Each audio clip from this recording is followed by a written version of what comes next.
Hey, folks, welcome to a new episode of the Whiskey Ring podcast. Today, we're going to a part of the country we have not explored yet. And actually, we're going to be talking about it a little bit more in the near future. But first, bringing us down to the low country, we're going to South Carolina and we're going to be visiting Burnt Church Distillery. This is a distillery, I said, in the low country, so near the coast, near Hilton Head. And to talk with us about it, we have Chris Crowe, who is the president of Burnt Church Distillery. Welcome on. Thank you for having me. Appreciate it. So first thing to talk about, I think, is we got to talk about South Carolina and the Low Country. As I said, Yeah. we haven't visited there on the podcast before. So for people either in the U.S. who haven't visited or someone who might be listening to this around the world, describe the what it's like around the distillery. Yeah. Yeah, for sure.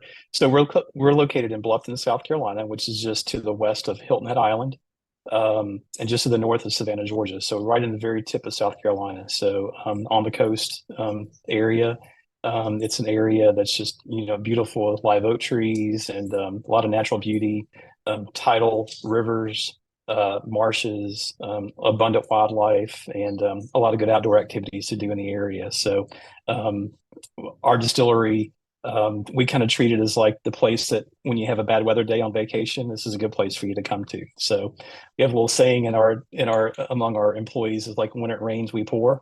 And Hmm, so I like that's that. kind of just like a little fun day. It's like we know the cloudy skies in the summertime. It's just like, all right, buckle up because here they come. So looking for indoor activity. So that's kind of us in a nutshell. And we should say if you go to the website, the building and just look at pictures, whether they're on the website or Yeah. elsewhere, the distillery is gorgeous. Uh, Thank you. as I know you and the founders have said on different podcasts and different interviews, it looks like old construction, like it was a Right. church at some point.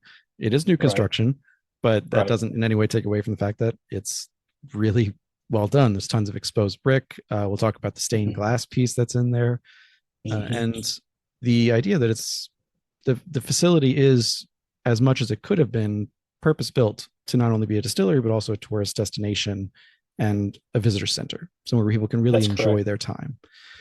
So so we'll jump back in. We'll kind of weave South Carolina through the entire episode, but let's start with just the origin story of Burnt Church Distillery.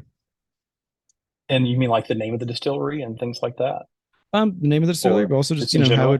how it came to be. Yeah. Of course, of course.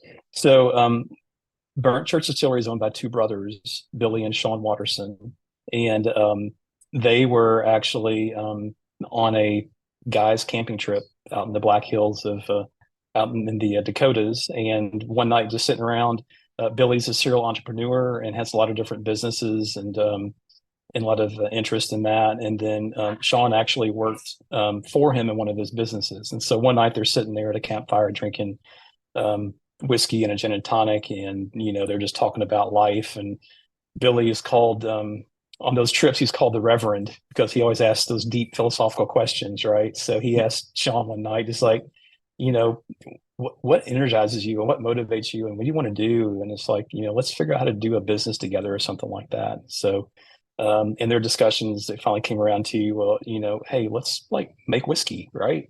Um, and so they kind of took that and kind of just like separated out from that trip and just kind of thought through that and everything and had some other conversations and things like that. And Billy was like, he was living here at the time, and Sean was in Ohio. And in one of their conversations, they're like, Billy was basically like, hey, move on down here and let's just do this thing, right? So they started that project back in 2017, 16, 17 type frame. Obviously I was not involved yet. um, and then just you know uh, worked with a consultant to come up with the branding and all that kind of stuff, and worked with the local architect and local builder to build the project. And it was truly a labor of love and a multi-year process to get that done. So we opened in March of 2021 to the public, and been running hard ever since. Nice. And uh, again, part of my let's call it ignorance of the area is I don't really know many distilleries in the Carolinas as a Mm-hmm. whole. Um, and I know maybe Highwire. They're probably going to be one of my next guests as well. Yep. Yep. And maybe one other place, but not too many. So Right. I'm curious to your knowledge. Was there a history of distillation, whether whiskey or otherwise, in the area? Yeah, yeah. I'll just say just a quick sidebar that Highwire is going to be a great show for you if you talk to Scott. He's a good friend and he's a really good dude, and so you're going to learn a lot from him. So he has a Awesome. good Looking forward story to it. too. So yeah. So anyway, in South Carolina, it's a relatively new scene from a distillery standpoint. The micro distillery laws. I don't even know for sure when they were passed, but it's all relatively new. I mean, it's a lot of the liquor laws in the state are really, as most others in the country, are kind of tied back to prohibition and like coming out of prohibition and how that has been kind of loosened up. But it's been particularly difficult here in South Carolina, primarily because we're in the Bible Belt. So, and then difficulty getting laws passed to make it a really hospitable environment for someone to want to invest the money that it takes to build a distillery. So, but there are folks around there. Probably I'm on the board of the Craft Distillers Guild in South Carolina with Scott and with others, and we have probably 30 something or so DSPs in the state that are active and of any size, and so a lot of them are pretty small. Five or six of us are pretty decent size, I would say, and then there's everything in between. So it's a small but vibrant, robust group that are trying to make a way in this business that's difficult, and it gets more difficult, it seems like, every day. So but it's a good community to be a part of. And in let's just say South Carolina for the moment, the other thing that comes to mind just in terms of distilling context and that history or lack thereof of having a lot of distilleries around there is that you do have to lean on each other a lot just because Yeah. there are so few. So Yep. I'm curious when Billy and Sean were thinking about this idea. I know you weren't part of the project yet, part of the company yet, but do you know if they explored other places and looked at who are models for them to either model after or to teach them? Yeah, yeah, I would say that one of the best investment they made was they reached an agreement with the consulting group Thoroughbred Consulting out of Chicago, Illinois, that helps a lot of craft distilleries develop a business plan and their marketing, mash bill creation, branding, and all that kind of stuff. And so before I was even had even known anything about this project, they had invested that money with Thoroughbred to kind of develop this is what we're going to do and this is what we're going to make. At the same time, then obviously trying to find a location for the distillery. So Billy was living in Hilton Head at the time. He encouraged Sean to move down to be a part of the project, and he did. And so they knew it was going to be in the Low Country, and Bluffton was right across the bridge from Hilton Head. It's probably 15 or 20 minutes from the main part of Hilton Head. We're 30 minutes or so drive north of Savannah, Georgia, and about an hour and a half to 2 hours south of Charleston. So it just seemed like a good natural fit in terms of the location. And obviously, land is a little bit less expensive, although it's still expensive on the mainland instead of on Hilton Head Island. So, that just basically kind of helped them determine where we're going to be. So, It's a question I don't think I've had the opportunity to ask any prior guest, which is you're in the Low Country of South Carolina, facing the ocean. You may be the first hurricane-prone distillery that we've ever talked to. So right. I hadn't thought about it until I was listening to I think your recent episode with Andy over at Still Life podcast, Yeah. and you're saying that the stained glass piece that was done by the local artist in the building is hurricane proof. Mm-hmm. Well. So the stained glass piece is hanging inside a hurricane proof window. Gotcha. Okay. So there's a window that's impact resistant that protects that. So it's really like a decorative piece that's just hanging from the inside in front of that window. So if that window does its job and doesn't get impacted by any, strong winds over whatever that tolerance is, that stained glass piece is, safe. So, which is a good thing because it's beautiful. No, it really is. And the reason I ask is when we think of the big distilling states, Kentucky, Tennessee, even Texas to a certain extent, usually the biggest concern you have is tornadoes or droughts, et cetera, big storms like that, but not a direct hit from a hurricane, like flooding like that. And yes, I'm recognizing Kentucky had some, and Tennessee had some particularly bad flooding in the past few years, but it's not the same kind of risk. So in the way that they have to mitigate the risk from those kinds of weather phenomena, how do you have to plan and mitigate for those risks where you are? Sure. Well, one of the most obvious ways is, where do you put your whiskey while it's aging? Correct.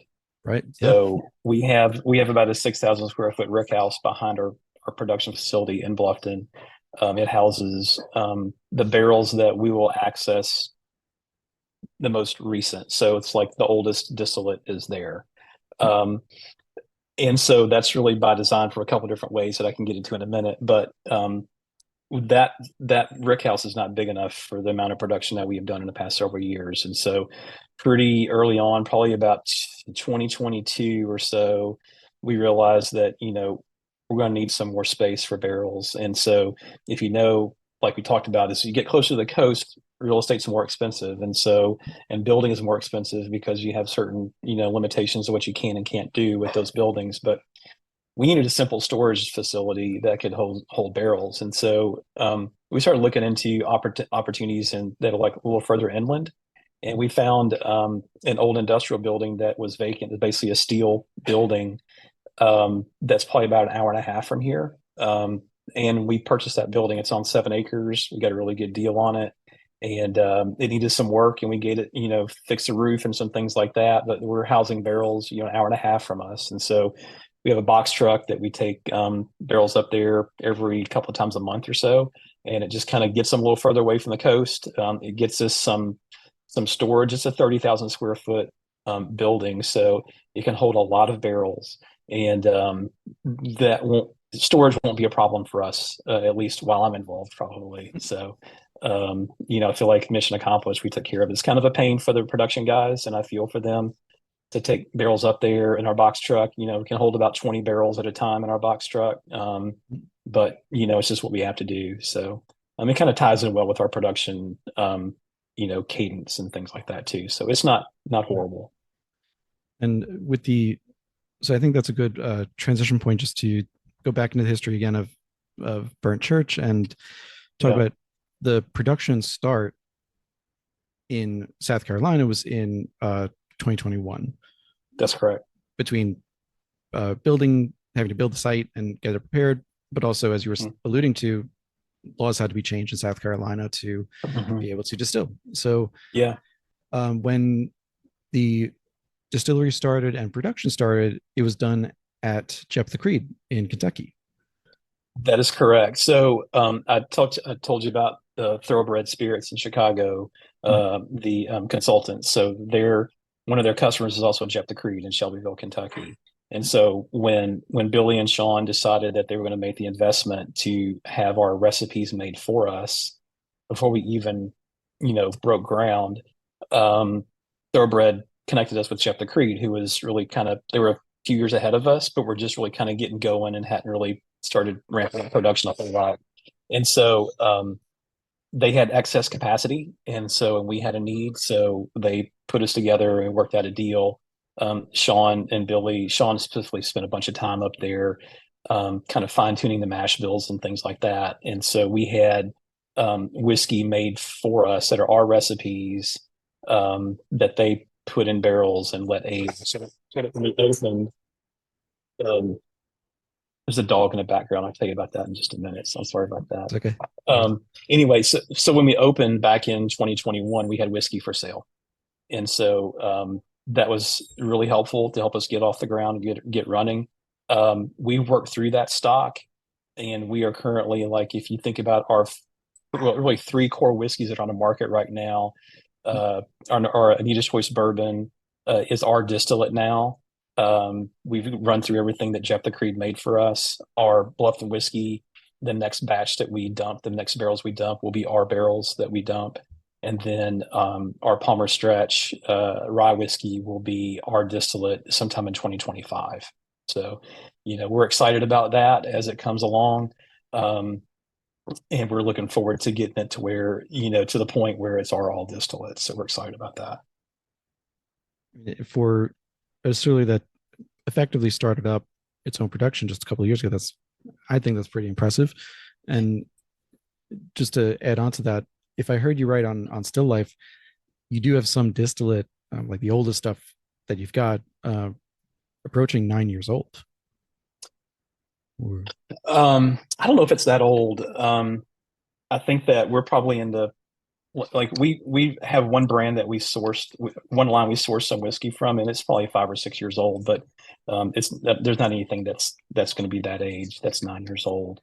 But what we did do with Jeff the Creed especially, and with our distillate initially, is that we had them put whiskey in some smaller barrels. So if you know anything about craft distilleries, you'll know that sometimes they'll use smaller barrels, but you can access that whiskey sooner than you could if it was in a 53-gallon barrel. So we started out with a pretty young whiskey, honestly, and it was pretty good. We knew it was young, but we knew that it was going to get a lot better. And so it's been fun to see it kind of transition and kind of mature and get the age out a little bit more. And so we're excited about where we're headed. So we're not at the final destination yet, but we're excited about where we're headed and the trajectory that the flavor profile of our whiskey is taken. And I do want to jump in and say that you and Burnt Church graciously sent bottles of all three of the bourbons, all three of the whiskeys you just mentioned: Palmer Stretch Rye, yep, the Bluffton Whiskey, and Anita's Choice Bourbon. And I did get a chance to taste all three of them. I've been enjoying them quite a bit. Again, it's a new flavor profile, particularly for the mash bills and the grains involved, and we'll get to that in a little bit. Yep. One thing, and this is actually jumping quite a bit ahead from what I would usually do in my order of questions, but because you shifted production, started Jephthah, built in South Carolina, shifted there, and are now in that transition period of having your own distillate on site. The other's distillate was yours too. I don't mean to say that it wasn't. Right. But moving to distillate from South Carolina and aged there as well at this point. How are you managing the? Let me rephrase that. Is there a flavor transition that has happened between the sites, and how do you manage that, if so? Yeah, that's a really good question, and that's something that we I don't want to say we struggled with, had a lot of conversations about during that time, because when you think about what Jephthah produced for us, they used standard grains, which you could buy in the market without being from a particular place necessarily, and we knew that when we started distilling whiskey in Bluffton, that we wanted to use grain that was 100% from the state of South Carolina. Period. That was a non-starter for us. As long as we can, we'll do that. If we outgrow our farmers, then we may have to shift that focus. But we knew that we wanted to make whiskey and distill it in South Carolina from grains from the state. This totally start to finish, grain to glass, a South Carolina product.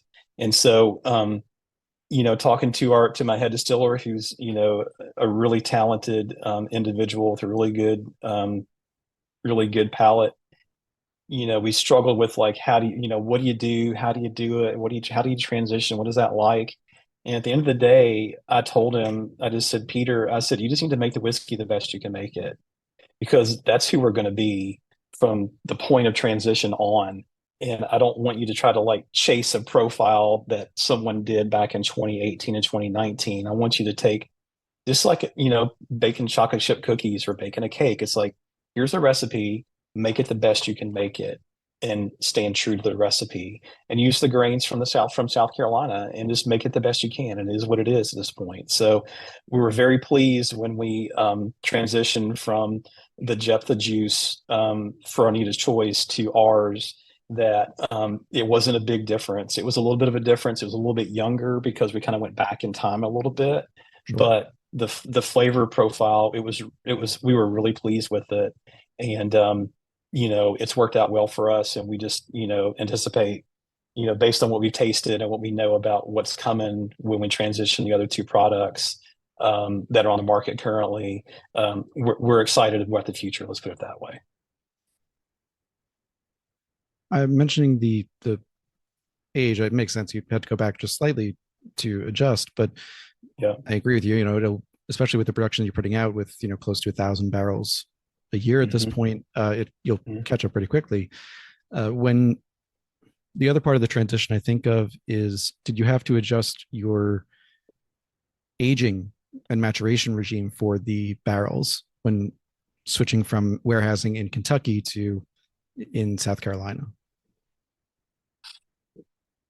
So we had Jephthah make whiskey for us and put it in like 15-gallon barrels and 25-gallon barrels. And so when we started production in Bluffton in late 2021, um, we put whiskey in. We had a few 15-gallon barrels left that were empty, new barrels from Jephthah, about 75 of those. We put the First Anita's Choice in that just because it was our biggest seller at the time. And we knew that we wanted to make sure that, we didn't run out and have a gap or anything like that. That's a death knell for a craft distillery is, Yeah. a supplier doesn't make a shipment and it's like, boom, you're done at that point. So we knew we wouldn't want that to happen. So put a little bit in 15-gallon barrels, and we started filling 30-gallon barrels and 53-gallon barrels in late 2021 and 2022.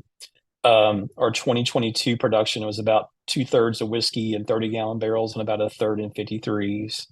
And then in 2023, we flipped that and did about 2/3 in 53-gallon barrels, about a third in 30-gallon barrels. And then now in 2024 and beyond, we're doing straight 53s. So we've made enough in the smaller barrels, and we can bridge the gap based on our sell through rate and things like that. So we're comfortable with where we are. We're comfortable we can meet demand. We're comfortable that we can grow our distribution footprint and take on new states, which is what we're actively doing today. And so that's kind of what we're doing. And just really, honestly, from a batch standpoint, when we pull barrels, we're finding the oldest ones and just making sure that they're good, and we're just going for that. So just letting to get the age out as much as we can. So trying to not can't beat time, obviously, right? So just have to kind of just plug along the best you can. So Many have tried, and honestly, I don't think one has succeeded yet. So if you think of one, let me know. yeah, exactly. And I do wish you and the rest of the Burnt Church team the best of luck in transitioning from with the barrels as well. That at least we've seen great success stories of brands and distilleries starting with smaller barrels, even as small as 5-gallon at some of these, Yeah. 15s, 25s, and eventually going to the 53s. And not everyone succeeds in that, of course, but Right. there are enough success stories by 2024 that there weren't even 3 or 4 years ago that Right. I can genuinely say that I am excited to see what happens with that. And of course, there's going to be a flavor transition there too. You got to use the word transition like 6 times now. There's going to be a flavor change there too that you got to adapt to. But hearing Pete talk about the whiskey in a couple of his interviews, it sounds like he's got a good handle on where they want the flavor to be. Like you said, just make it the best that he does. make it. That's correct. I think that what I like about him the most is that he's always trying to find ways to, make it better without changing, the flavor profile, but make it, be more efficient in grain usage and things like that. And he's made some changes in batch sizes and things like that just to try to, make it more efficient. And we get, really good yields out of our distillation runs. And I'm really thankful to him for that because it makes my job a little bit easier because we don't have to spend quite as much money making whiskey as we would have if we were less efficient. So, and some products are more efficient than others. So, anyway, it's interesting, the kind of yields you get out of certain mash bills that you don't get out of others and things like that. So, We can jump right into that. I was going to go to the rice next, so that is a good transition point. It is. So we'll come to the yield in a second, but I'll introduce the rice in terms of, as you're saying, the mash bill and the grain bill. So in the rices in both Anita's Choice bourbon and in Bluffton Whiskey. In Anita's Choice, it's one of 6 grains. In Bluffton, it's one of 3 grains, the other 2 being wheat and barley. And it's 80% of that recipe. That's right. Something I found really, I guess, funny, ironic, unexpected is that, so in Anita's Choice, you've got the 6 grains: rye, corn, malt, wheat, oats, and rice. Right. And you had said you put a priority on doing South Carolina grains, local grains, whenever possible. You've got 2 suppliers that you work with.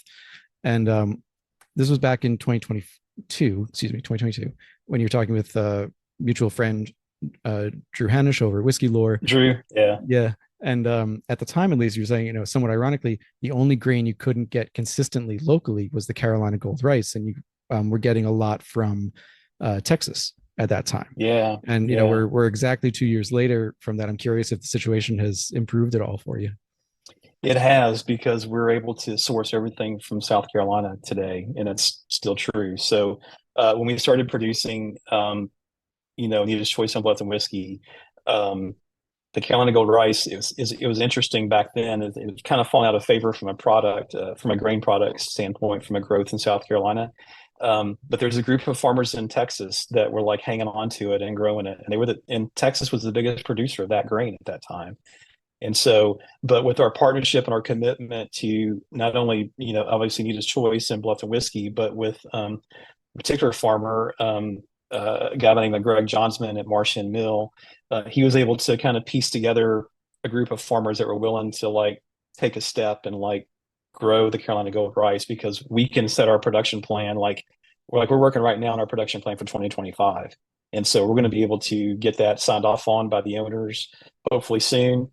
And then let the farmers know, here's how many pounds of each that we're going to need. And so they'll know then what they need to grow for us. And so as long as we can be consistent about what we're telling them we can do, and they can, produce the product and actually grow the crop and deliver it, it will be a South Carolina product. So we're proud of the fact that, our commitment to South Carolina grains, and particularly Carolina Gold rice, brought production of that crop back to the state of South Carolina. So the guys in Texas, I don't know what they're doing now, but I have a feeling I think they were elderly, farmers, and kind of like said, okay, y'all got this, we're good now, so we don't have to do that anymore. So we have hopefully a new generation of rice farmers that are going to help us continue that on and make sure it stays a South Carolina product. Gotcha. And yeah, as I said, it was I thought that was kind of the most ironic detail I found in the research, was just that for a while that was the one grain that you had to import, if you will. But glad to hear that it's now all South Carolina grown. And it is. So rice is, let's say, not a common grain used in American whiskey. Some people don't even consider it a grain, but that's a whole different podcast for an ag scientist. Thank you. So yeah, that's something we can get into. Usually comes up only in the context of Japanese whiskey or shochu or things like that. So, but for the purposes of this conversation, rice is a grain. We'll leave it at that. It's not as popular or common to grow in the U.S. As, let's say, corn, wheat, things like that. So comparatively, it is quite a bit more expensive. Let's say just in relation to corn, it's 2-3 times the price for the same amount. Actually, more, probably. More, yeah. But as you were alluding to, though, it comes with a benefit that pays you back a little bit, in that you get, if I heard right, it was about an extra barrel worth of alcohol production per run. That's from the rice. That's correct. If you think about like distilleries use proof gallons as a measure of what they get out of a distillation run. So if our Anita's Choice gets us, say, 260 proof gallons or so, or 270, about 60 proof gallons goes into a full size barrel. So it kind of gives you an idea. You get 4.5 to 5 barrels of whiskey for a run, like a standard type thing. Bluffton Whiskey gets you over 300 proof gallons per run. So you get like 5.5 or so barrels out of that. So it doesn't quite pay for the increased cost, but it didn't hurt either. So if it were the other way around, I'd question why we even produced a product. So except that it's really good. So anyway, and it's one of our favorites internally. It's one that Peter, my distiller likes a lot, and I do too. I mean, it tastes like a wheated bourbon kind of, without being a bourbon. So it's just very interesting that you can get that flavor profile from, something that's, Carolina Gold rice. It's got a crazy amount of sugar in it. So it, ferments really nicely. Fermentation process goes really well, and get a bunch of sugar out of it and convert that to alcohol. And that's a good thing. Absolutely. And it's, to me, like, it drew connections immediately to Japanese whiskey, shochu, awamori, these koji fermented spirits. Okay. And granted, you're not using koji, you're using Right. barley enzymes and enzymes to do the malting, and that's sorry, not the malting, saccharification. And but the reason I think about it is that I was trying to find a flavor parallel or a flavor comparison that I could work off of to say, oh, this tastes like rice in, another rice-based spirit. Mm-hmm. And I couldn't really do that. And I think I attribute that one to the, koji versus barley. That's obviously a huge difference, but also the fact you're dealing with Carolina Gold rice. This is its own species, its own thing. So the rice is also a focal point. One I want to point out, just to highlight this again, in the Bluffton whiskey. I keep saying Bluffton. It's Bluffton, right? Not Blufftown. It is. It's Bluffton. Yep, you said it. Okay, You that's got right. it right. Yeah. Yep. Like I said, I'm still like, yeah. Anyway, so We'll get you down here for a visit with your family, and we'll teach you how to say yeah, things the way we say absolutely. it. I'd love to. Like I said, I haven't been to South Carolina yet, so I got to get down there. With the rice, so one thing in doing the research and listening, and especially going on the website, Burnt Church does an excellent job of what I see as representing the story and bringing forward the stories behind these spirits. So Bluffton Whiskey named for the town, Anita's Choice named for Anita Pollitzer, and Palmer Stretch for the road that is now Burnt Church Road, used to be Palmer Stretch. So yep. There's a lot of education that goes on here, and it seems so. Everything from the videos on the website, the study, as it's called, in the building itself. Yeah, you did your homework. So I try. So rice itself, as is shown on the website, as is on the videos, was brought over from Africa. It was grown, it was harvested by slaves, and even after the Civil War, by formerly enslaved people and their families. Yeah. And not only the grain, but the culture that was brought over is deep rooted throughout the South, obviously, but particularly where you are in South Carolina. There was, I just want to get this stat right, that this area of, so the town of Bluffton had burnt down in 1863. Sherman have anything to do with that, or was just a random? It wasn't fire? Sherman. It was another group. It wasn't Sherman, but it was similar story, different general. Okay. I thought it was a little early, but you never know. Yeah. So, but at that time and a little bit after that, this area of South Carolina had perhaps the most Black-owned land as a percentage of the available area. So up to three-quarters of Beaufort County was Black-owned. And this is a state that, I hope no offense is taken, that is thought of as one of the beating hearts of the Confederacy. It's where the first shots were fired. It's not generally considered a place where, especially at that time, there would have been a lot of Black-owned anything, let alone property. Right. And some of these stories are told through the spirits and through the study. And I'm curious, with all due respect to them, Billy and Sean are not African-American, Black, that's right, culture. And how did they just decide to incorporate that culture into part of the education? And once they did, how did they go about doing that? Yeah, I would say, David, this is very intentional in terms of with the path that we went down in developing our brand stories, our distillery story and just like, what we're going to highlight there when you visit us.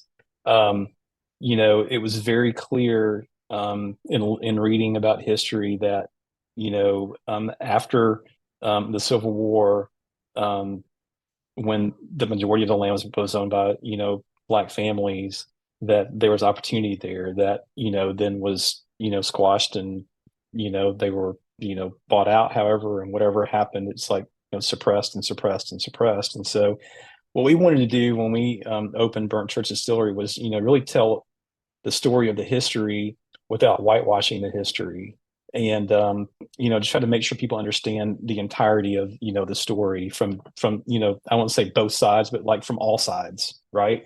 And so a good example of that is there inside the main door of the distillery, there's a big wooden piece that's a piece of a tree called the secession oak. And since you did your homework, you probably know what the secession oak is.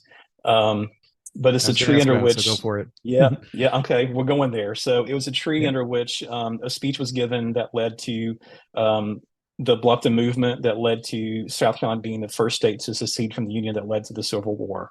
And so, and interestingly enough, in February 1st, I believe, of 2021, so about 6 or 7 weeks before we opened our doors, um, there had been some straight line wind storms that had kind of damaged that secession oak tree, which is about 450 years old or so.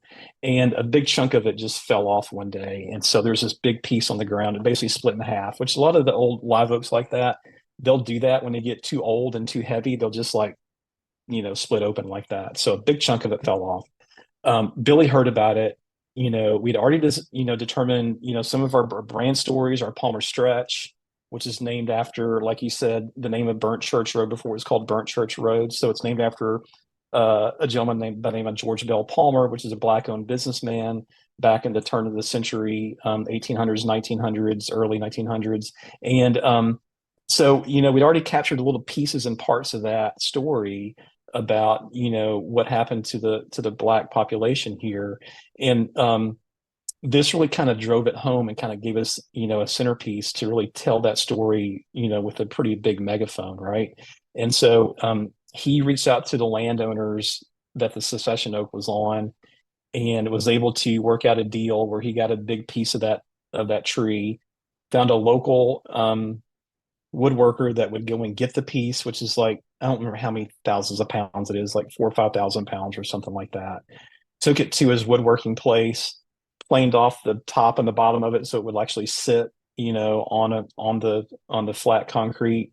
And then, we brought that in right before we opened, and then spent probably a couple of years developing a glass tabletop to go over that secession oak piece that actually tells the story of the secession oak from the Black perspective. Like it takes you through there's a poem, and it takes you through time that kind of tells you, tells the reader what the oak tree would have seen during that particular time, from the 1500s all the way up to present day. And so, and there's some hard truths in that poem, but we felt like it was important to be able to tell the story and to tell it from all sides and all perspectives, to make sure that people truly understand, here's our past. Maybe we're not proud of it. Obviously, it's from things we're not proud of, but like, here's where we are today, and here's what we're doing for tomorrow. And so one of the best things that really energizes me more than almost anything else that we do at the distillery is that Billy and his wife Brenda agreed to create a fund called the Low Country Legacy Fund. And we give a portion of every transaction that we do at the distillery to that fund every month. And so that fund is meant to help with infrastructure improvements, with education, and with helping specifically Black entrepreneurs really try to understand what it takes to be successful in business. Because we saw a need in that role where many of the Black-owned businesses in the area, let's say, for instance, if you're a carpenter, but you don't have your business license and your insurance and things like that, well, a builder contractor is not going to hire you to do a job for them because you're not licensed and you're not insured and things like that. So it's really almost like a incubator for those people that want to get into business for themselves, that have had, not the opportunity in the past, that don't have maybe the capital to be able to, spend to, get things set up properly, and to kind of guides them through that process. And here's what you do, here's what you do, here's what you do next, and gives them kind of like a little bit of a runway to kind of get their business off the ground. So that's an example of kind of what we're doing. And, by just showing up at our distillery and buying a drink or buying a t-shirt or a hat or a bottle of whiskey, I hope you buy many bottles of whiskey, you're part of that journey with us. And so that gets me excited, and that gets me motivated. Every day that my alarm goes off, I'm up out of bed, I'm ready to go. So that's just good stuff for us. Sure. And I noted that, and look, I'm a by day I'm a nonprofit fundraiser, so I definitely appreciate the need for funding streams like this. And this, perhaps maybe stretching the simile a little bit, but go with me on it, which is that it is a nice coming around the circle move. It's Yep. These are communities that have always faced incredible barriers to entry, Yes. legal, social, political, any Yep. number of ways. Yep. And there's a distillery that's honoring their history and helping to remove those barriers of entry today. That's correct. So even if we could compare, let's say, a poll tax to a licensure fee, in a way, there is a comparison to be made there, in the sense that there's a barrier and something stopping them from achieving what others are achieving. So no, I think that's a fantastic movement, and I love when distilleries do things like this. Yeah. Not to minimize it into one thing of like, do this, but recognize history and giving back like that.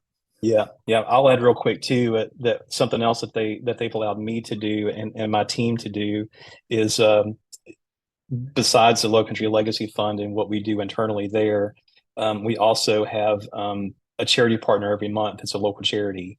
And so we have a featured cocktail that's on the recipe every month, and a portion of proceeds from our cocktail sales for that cocktail, our tours, and everything goes back to that local charity. So we start vetting those in September, October every year, take applications. We have some that, we're particularly aligned with, that just like fit into our mission and like what we want to do, and who we want to support. And others that come along that are new, that are just like, this is a great idea what they're doing. So that gets my staff, as we go through that process, it's really kind of fun to know that, just by selecting these charities, highlighting them in our social media, having them come out and like have an information table certain days of the month that they're involved with us. We're helping the community by just, like I said, doing our job, and just partnering with those. So it's a lot of fun, and it keeps things fresh. It's not a grind. It's like, who you're working for this month, besides, the company. And it's just a lot of fun. So. Fantastic. It's, like I said, it's something I really respect. And I hope people will buy bottles knowing that a portion of those proceeds go towards multiple worthy causes available. That's right. And like, people listening, my day job, I really do mean that. I'm not just saying it as a platitude. So one other portion that I wanted to talk about jumping back to the mash bills just for a moment. Drew kind of poked at this in your interview, and I wanted to poke it a little further, which is the inclusion of oats in Anita's choice. So oats, again, another grain that's I'm thinking anyone's going to fight me that it's a grain on this one, but another grain that not that common, not for used usage. very much. Yeah. Certainly not in American whiskey, but as Drew mentioned, it is and was common in Irish whiskey, especially in that 5%, adding a nice creamy mouthfeel. I personally love oated whiskeys. I love 100% oat whiskeys. I think it's something that really needs to be explored more. Interesting. Take that for what you will, but he pointed out that the oats had been used in Irish distilling, and it made me wonder, number one, is there a large oat crop nearby in South Carolina? And kind of other side of that, um, is there any kind of Irish heritage, Irish immigration to the area Mm. that might have happened that could maybe, tie that in? Or was it just a happy accident, which could be too? Yeah, I think that to think about just a bigger answer to Anita's choice with its 6 grain mash bill, um, is really the fact that we wanted to have a bourbon that was really complex and was really unique and different. And so, we'd seen 5 grains out there, hadn't seen too many sixes and hadn't seen these 6 on the list here. And then, quite honestly, from an oak crop in South Carolina, I guess you can grow enough of anything in South Carolina if you don't use a lot of it. So literally on every run of the Anita's Choice that we do, it's like 138 pounds of oat in there. So Oh, it's not like it's a big number. So, multiply that out by how many runs you do a year. If it's, 60, 70, whatever, it's like, it's not a ton, but it's enough. But they're able to grow it. So, we take it. But, I wish there was a better story about the Irish heritage and things like that. And that's one thing I like about Drew so much, is that, like, he's a history dude, so he really knows what's going on. And so I learn a lot from him every time I listen to him. So, but not much of a better story than that, except that we just think that the 6 grains work really well together, and there's enough of each, to make it, a different and unique mash bill, and hopefully a flavor profile that someone hasn't tasted before, which is really kind of what we're all about anyway. It's like, think outside the mainstream, to steal a phrase from, there's a beer company that does that. I think it's Sweetwater or something like that. So, that's us from a distilling standpoint. I like it. So let's see, where do we want to go next? So, oh, I should ask. There was one other question on the warehousing and aging. I forgot in the talk of hurricanes and storms and such that, are these, what is the climate like where your barrels are being aged now? Again, we're comparing it to what you originally had from Jephthah and what we're kind of Right. familiar with. So yeah, Yeah. what does it look like down there? Yeah. So if you think about, in my mind, when I think about maturation across the country, I think about a couple different extremes. I think about Kentucky, because so much of the bourbon is, distilled and aged there. And I grew up in Kentucky, so I kind of know what the weather's like there. So it's like really hot in the summertime and it's really cold in the wintertime. So, and they talk about how that helps expand and contract and things like that. And I think about the other extreme. I think about someplace like Texas, where it's so hot and so dry. And what I hear when I read and listen to podcasts and things like that is, like, they can't even age their whiskey for a long time because it all evaporates in the barrel, right? Yep. It's like, at least that's the story. It's like, I guess it's probably true, because I mean, most of it's relatively young and it tastes like it's been in there for a while. So, I think for us though, um, the climate is fairly moist. It's a lot of humidity in the area, in the air, especially in the summertime, and even the wintertime. It's like, typically has some humidity. It's not so bone dry like it is maybe, up north when it's not snowing and things like that. So, um, I think that there's more to be learned for us, because we don't have anything in a big barrel that's older than 3 years old, and we haven't tasted a lot of it yet. Again, there's like our 30-gallon barrels that were just distilled here, aged here from day one, are in a 30 to 36 month age right now. So, I will say this though, that our angel share is not really a lot more than what we expected it to be. It's not any better really either. It's kind of like, it's kind of what we thought it was going to be. So, I don't think there's anything too dramatic or too, weird or strange that's going to happen. But it's, to be determined down the road. But, you know, hopefully the environment allows it to do its job, let the barrel do its job, and, create a pretty tasty product. And so far, so good for us. Have you found, speaking of that angel share, that you're losing, let's say, uh, I would almost expect you to be losing more alcohol than water just because of the humidity in the air? Yeah, so we put everything goes into the barrel. Everything that's on the shelf right now for us, our three core whiskeys that are in the market right now, um, go into the barrel to 110 proof. And so we have found that it doesn't really go up a lot. It may just a little bit, but it could also go down a little bit too. Mm. So it's been kind of just right in there where I feel like it's almost been a 50-50. So I had to look at some data to see exactly what, we ended up, having to, what it took to proof something down to our, bottle proof. Um, so I don't feel like we have to add a ton of water to it. We're all pretty close right there. So, um, you know, it's still pretty tasty. So No, agreed. It's not a large proof down. We're talking about 95, 96, 97%. that's Not, correct. not a, to me, I agree. That's not a huge proofing down. You're not losing a ton of flavor with 13 percentage points Right. or 13 proof points, I should say, excuse me. Um, the just one going back to the 30,000 foot view of the history and this name, there was something that came up in an early interview, and I'm not sure if you can speak to this or not, but it was on the website too, that the name Burnt Church, when you hear Burnt Church, you think of something specific, but research that has been done doesn't seem like Yep. that was actually the case. There was no church that was burnt down or did burn down for any reason, let alone a nefarious one. But that part of the story involved the polo grounds in Old Westbury.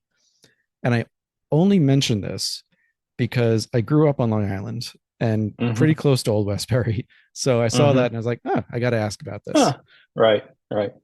Well, so really, about the only thing that I know about that is um, when you think about Burnt Church Road, and we started doing the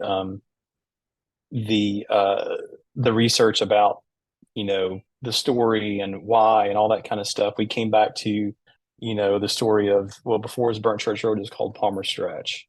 And so why was it called Palmer Stretch? And we determined, discovered about George Bell Palmer, the black businessman. But then we also learned some other stories in that too. And one of them was there's a family that's actually still here today called the Cram family. And Henry Cram, uh, was, there's all kinds of stories about him, and that could be a whole nother podcast. Let me tell you that. Hmm.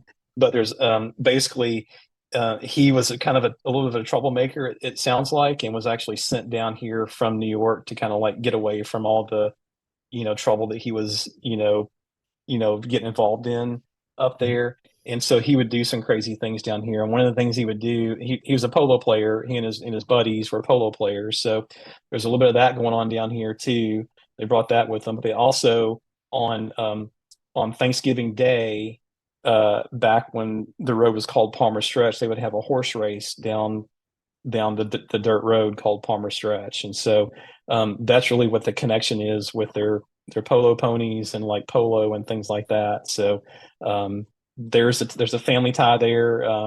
Don't know a ton about the family. I know some of the family, but just know what I hear and some videos and some things like that and some interviews from previous. So it's just a fun little folklore type deal. And there's some snippets about that family, about Hank Cram and everything and all the kind of things that he did in the book that we actually had, written when we did the research for Burnt Church Road, and kind of like discovering why it's called Burnt Church Road, like you alluded to, like you talked about. So some good little bits in there that is in a book that we sell in the gift shop. So And I'll admit I was not able to. I just did not have time to grab a copy. I did want to read it because I was curious. I wanted to see, why did the state change the name in 1954? It seems kind of arbitrary, and why Burnt yeah, Church? yeah, Um, and it, from again, not having read it, so this is only hearing through interviews secondhand, but it sounds like there wasn't really a reason. There wasn't really, as we've said, there was no burnt church that happened. So the things that we can kind of confidently say at this point is it was nothing nefarious, and no.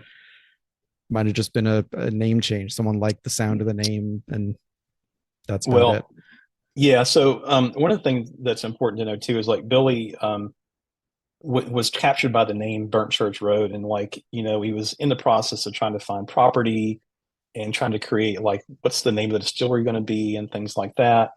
And so the name Burnt Church kind of captured his imagination and kind of got him off on a track of like this will be a cool name for a distillery, right? So you like come up with the logo and all that kind of stuff, and just kind of snowballs, right?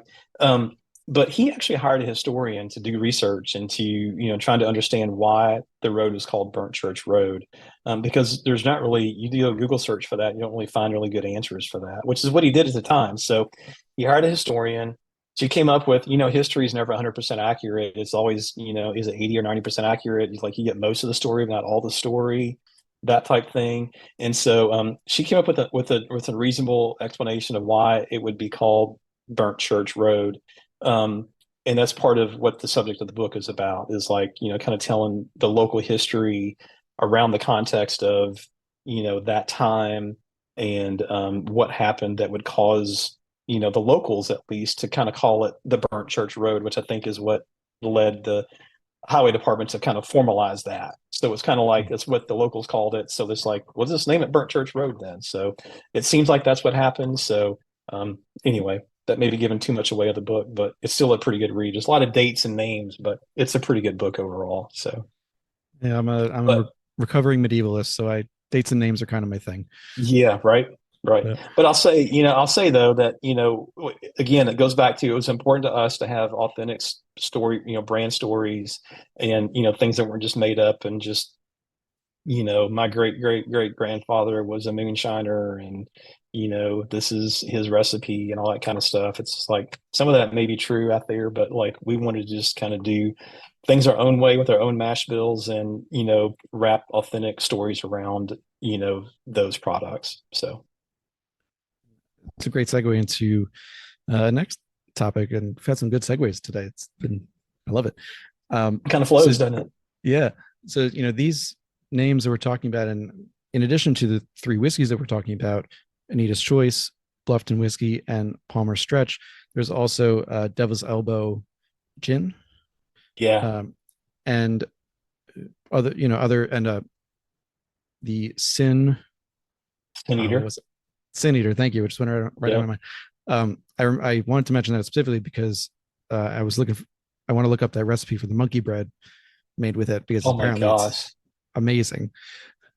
And I'm a sucker for that. It's pretty good. Yeah. So I might have to ask you for that if it's not online. But all of these names are, particularly Anita's Choice, Palmer's Stretch, are, for lack of a better way to put it, they're very localized. If you're in Bluffton, if you're in the Low Country, you will probably know these names. If you're a historian of the area, you'll probably know Anita Pollitzer, maybe George Palmer. Things about Bluffton. Yeah. So the reason I asked this is because when you were talking with Andy over at Still Life, and also I should say also at Nelson's Greenbrier and previous guests of the podcast, you were saying that you did an exercise at the beginning of the year that had a projection out to like 2036 potentially. Yeah. And but even at that point, the context of that was, do you want to be in 50 states? And you said even at that point with that projection, it still didn't have you in 50 states by 2036. And that wasn't necessarily the point, Right. And as of that interview, which was earlier this year, it was in January of 24, you were in South Carolina, obviously, Georgia, and had entered Tennessee. Correct. Now, as you're in these states that are local, the names still might hold some weight in and of themselves. They'll be attractive. People will know kind of what they are and can look it up easily enough.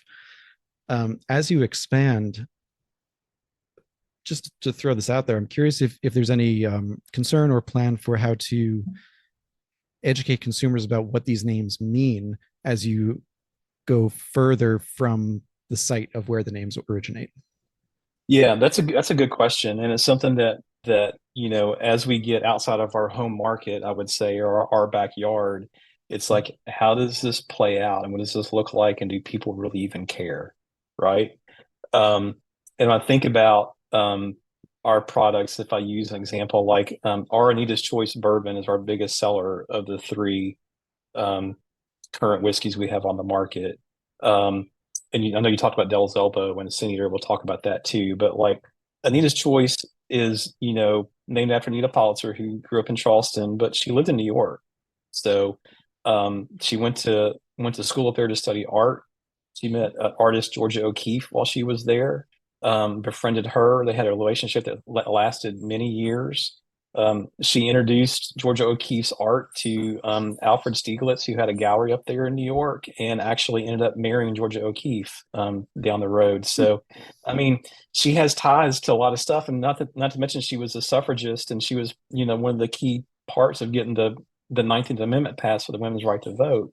And so she has ties into Tennessee because Tennessee was the last state of the Union, the final state that got the 19th Amendment ratified to get it over the hump that summer. And she was there on the grounds in Nashville, Tennessee when that happened. So when you think about where we are in distribution and like South Carolina, Georgia, and now Tennessee, Anita's Choice has a story that resonates in Tennessee. And I've just, I've talked to you, I think, previously on a call, but like I just spent 3 days in New York because we have Anita's Choice in the market in Manhattan and Long Island and the Hudson Valley up there. So we're launching that up there. We're telling that story because it's, there's some relevance there. And it's really a product that's like, again, it's a bourbon that like people haven't had something like this before, probably. And so, it stands out and it's different. But as you get further and further from your home territory, what you understand is like it's got to be more about, the authentic story is great and everything, but maybe it resonates and maybe it doesn't. But like it's a good looking package and it tastes good and it's different. And, if you walk in to a liquor store, the best liquor store for us to be in is a place that like really helps their customers and like talks to their customers. And, I'm looking for a gift for a friend of mine. He's a big bourbon lover. And it's like, well, do you want something that's the same old, same old? You want to try something different? It's like, well, something different would be good. It's like, okay, I got something for you. And we want to be that brand that's like, okay, here's something different. They probably haven't ever had this before. And you have a chance to introduce somebody to something that's brand new. And it tastes pretty good too. So that's kind of what our goal is and our desire is to be that something different that stands out. That's just not the same old, same old. So, and have authentic stories wrapped up behind it. So, to jump briefly to like the gin and the Sin Eater, the gin, Devil's Elbow gin, is based on the barony here that was a King's Grant that given to Sir John Colleton that was called Devil's Elbow. That's pretty local. I get that, but it's a pretty cool story too at the same time. And it's a good looking bottle with a map on the back of it that shows Devil's Elbow Barony. Um, and I get it, it's gin and not a lot of places, gin's a little bit of a niche product right now, but, that's just the way that product is right now. But we wanted to have something that either worked well with our story from a church kind of standpoint or worked well from a history standpoint. So those were our goals, not being just too pigeonholed into one or the other, but we could do both. And we've done that. So Sin Eater is a wild, crazy story. It's a cinnamon whiskey that's like way better than Fireball. Not in every market, but in the right markets, it's, a pretty good seller. And it's got a wild, crazy story that if you just, Google that and look it up, it's just like kind of weird and funky, but it's us kind of having fun with like the church theme kind of thing. So No, I love it. And I guess to peel the layer back one further, I like the idea, like you said, of having Anita's Choice in New York because there's that connection, yep. for also in Tennessee.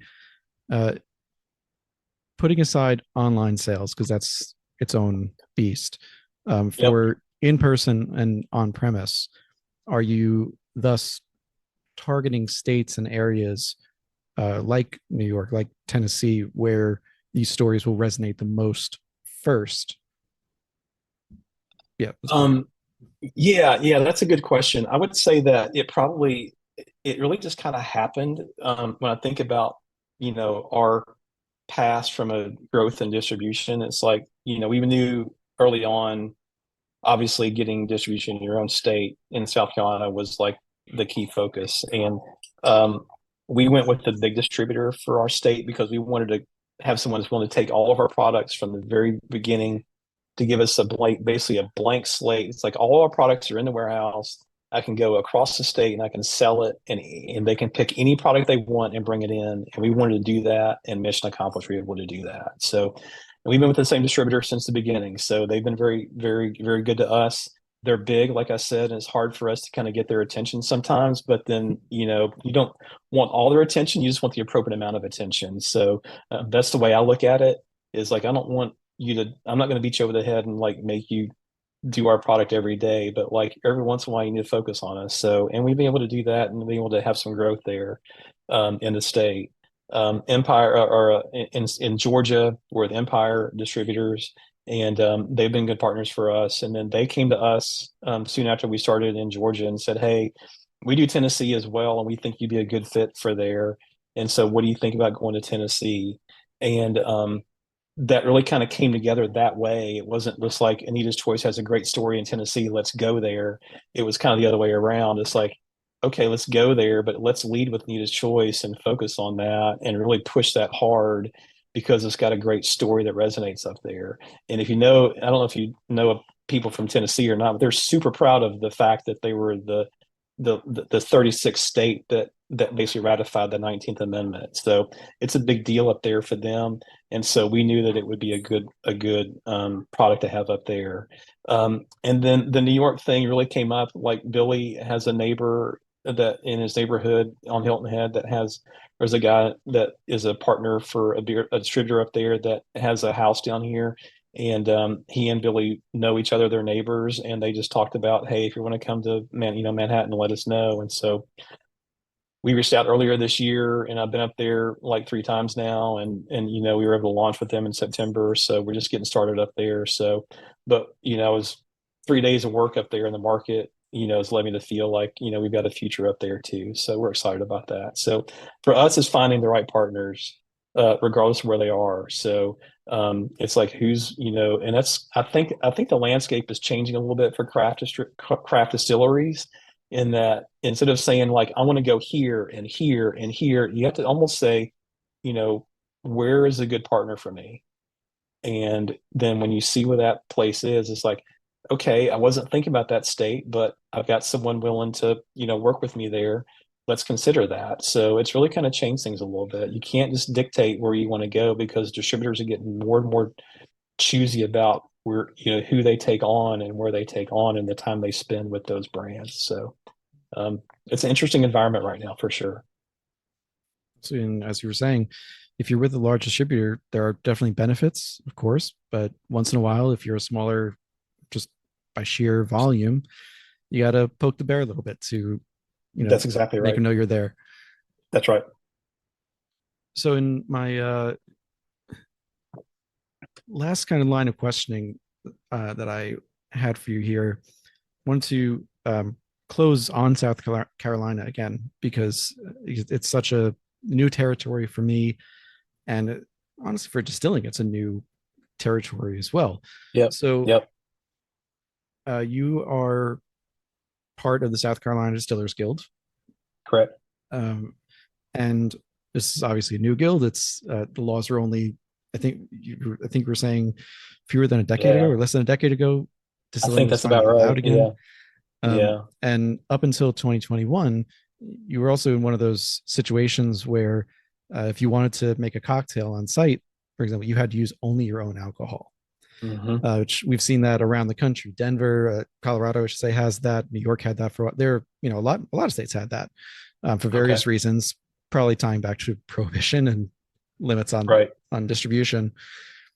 But also things, as you were mentioning, you're also part of the Bible Belt, so there are stricter, I don't know what they would call it, but like laws of when you can be open. So it was only from 11 to 7, couldn't be on Sundays, you had to be closed. And obviously for a distillery that's relatively new, that's trying to get a foothold and build up, these can be barriers to entry and real challenges. So you have those. And then in 2021, you do get a break, if you will. You get some legislation that opens it up. You can serve, which I find interesting, this is the way you worded it, was you can serve up to what is responsible. That's right. Per day. It went. That's right. You could buy it went from 3 bottles to 6 bottles at retail Yep. a day. You could visit more than once a day if you Hmm. wanted. So these are Hmm. significant changes for whiskey and spirits tourism, That's and correct. just getting people in the door liquid to lips. That's correct. So I wanted to have you talk a little bit about your work with the South Carolina Distillers Guild, what they're doing, and in particular, if there are still areas that you feel or your fellow distillers feel still areas to work on to get the fullest breadth of what South Carolina distilleries can do. Of course, of course. Well, the law change back in 2021, it was like late summer 2021, really opened things up for us because, like you said, I couldn't make cocktails with anything other than my liquor. So I couldn't make a Manhattan because I don't make vermouth. So that's a Mhm. non-starter. I couldn't serve beer, wine. I couldn't serve food. Had to close at 7 o'clock at night, not open on Sundays, just like you talked about. It's like it was that bad. So um, basically let us basically operate like a restaurant. So it converted our opportunity from a micro distiller to a micro distiller that operates as a restaurant. So it gives us access to beer, wine, third party liquor. Um, I could do food, which I've been able to do as well. And so it just really made us a destination place where we can highlight our products and showcase our products. So um, that was a big win for us. And so in South Carolina, the legislators work where you have a big win like that as an industry, then you need to wait a few years before you ask for anything else. And so we've been biding our time a little bit from a guild standpoint, but I actually just had a meeting today, a board meeting today about that. And so I think that what you're going to see from us is trying to do the work that all members of our guild can reap a benefit from. So some of the bigger ones that operate like a restaurant right now, it's like we want Sunday bottle sales, and we can't do that right now. I think most of us want Sunday bottle sales, not just the big ones, but especially the big ones. So, I can be open on Sunday and sell cocktails and drinks and food. But if a visitor's coming for the first time and loves Anita's Choice and wants to buy a bottle of it, they can't do it. So, I spoke in front of a House of Representatives, Judiciary Subcommittee last session, and I just asked a question rhetorically. I was like, what industry in this state can you be open on Sunday but can't sell your product? And it's like I can't think of any other that's like that. So it's like that's how kind of backwards and crazy that is. And so, that's something that we're working on. Um, the amount of bottles you can sell, you know, per person per visit is something else we're going to work on as well. Um, some of the smaller guys that don't have the opportunity to be distributed by a distributor in a state want the chance to be able to, you know, um, sell to the restaurant next door to them a bottle of their product so that they can serve it at their bar. And that's not possible right now. And so that's just like, it's crazy to me to think about that. Right. And it's like, I understand it's a Pandora's box and the wholesalers don't want you to open up a self distribution, you know, kind of Sure. deal. Yeah. I totally get where they're coming from, but there's got to be common ground. There has to be a way where, the smaller distilleries that want to kind of broaden their reach a little bit have the opportunity to do so, where they're prohibited from doing so because they just can't get anybody to pick them up. So those are just some examples of some things that we talked about. And the legislative session in South Carolina runs in 2-year cycles. They're a part-time group that run from January through May. So the first year of a two-year total session starts January 2025. So, we'll have some legislation that we'll propose that we hope, will be well received and we can get done. So, we're being very careful about, understanding the good and the bad and kind of what we're going to do and what it's going to look like. So, um, it's a process, but it's an important process and it's an important part of our job to try to advance the industry the best we can. So, there's a lot of work to do on that. And I think that's a great once again a great segue to how we'll end the podcast, which is that Hilton Head, Bluffton, Low Country. This is all places that are nationally known vacation spots, particularly over the summer, that people flock to both from in-state, but especially from out of state. And like you're saying, if someone has one day and it happens to be Sunday, then they're kind of SOL to get your product. They don't understand, right? Because it's not like that in their hometown, and they don't get it, and they're mad. They're mad. And maybe you're lucky. Maybe they, there's online distribution where they are, but still, then it's going to be more because that's just how things work. But and you have to hope that you hold their interest enough so that by the time they get home, they still want to get it. And that's a risk for anybody. It has nothing to do necessarily with the quality of the product. It's just a business risk of what happens. So something that this came out of something that you said ending the Still Life podcast, which was that you really wanted people to build memories of their experiences. And this was out of a question that Andy asked about, do you have experiences and memories in that? And you told a great one. I won't ruin it. It highly suggest people listen to that other podcast, but that, you want people to build memories with their experience at Burnt Church, with Bluffton, with Hilton Head. And between the architecture, the purpose-built inside of that architecture, for each of the areas, the history, the education, the tasting, the restaurant.